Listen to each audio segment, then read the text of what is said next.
This video will show you how to view student learning analytics in the DBL software. First, go to the DBL software and log in. Select My Models, type the name of the decision model you're looking for, and it will appear. Then click on it. Click on Courses. If you've created a course or many courses, you'll find them in this panel. Note these courses can be created in two ways. First, within the DBL software by clicking this button, opening, naming the course, and providing a course code. Second, by creating an assignment in a learning management system. The moment the first students access the DBL software in the learning management system, a course will automatically be created in the DBL software, like this one. One of the advantages of having the students access a DBL assignment through a learning management system is that courses will be created automatically in subsequent semesters without you having to do anything.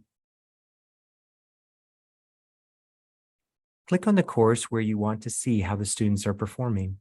You can access learning analytics for all of your students here and for individual students here. Let's click on this document icon for this student. Here we see that this student has completed 6 of 43 problems across 5 assignments, which is about 14% complete. On each assignment, you can see how many they completed correctly and how many remain. Of the 38 decisions this student made in this assignment, 12 are correct. Note only the percentage of problems or questions correct is sent back to the learning management system. However, the overall decisions correct are not sent back to the learning management systems. Click OK. Next, let's look at a visual learning analytic by clicking on this bar chart icon. Notice how the decision model turns into a heat map. To see the analytics more clearly, you can click the white arrow to close the side panel. You can zoom in using the magnification bar. Green means most of the students' decisions have been correct through this option. Red to orange means most of the time when the students selected this option, it was incorrect. The thicker the line, the more problems have been taken through this option.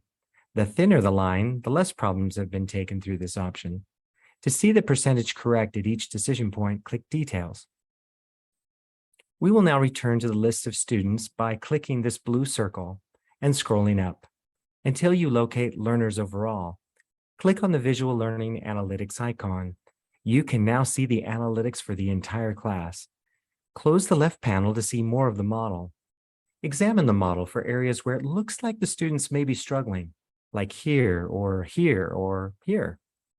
At each decision point, you can click Details. You'll be brought to this dashboard. The first thing you will notice is that of the 352 problems cumulatively taken through the decision point, 259 were correct, or roughly 74% correct. The same information is available for each option. Notice that when the problem was a difference problem, the class got it right 75% of the time. However, when it was a difference problem, they incorrectly chose relationship 16% of the time, and goodness of fit almost 9% of the time. When you click relationship, the second option, you'll notice only one student took one relationship problem through this decision point and got it correct. Now let's click on the final option. When it was this option, the class got it right 41% of the time. When ready, click Close. You can do this at any decision point in the model.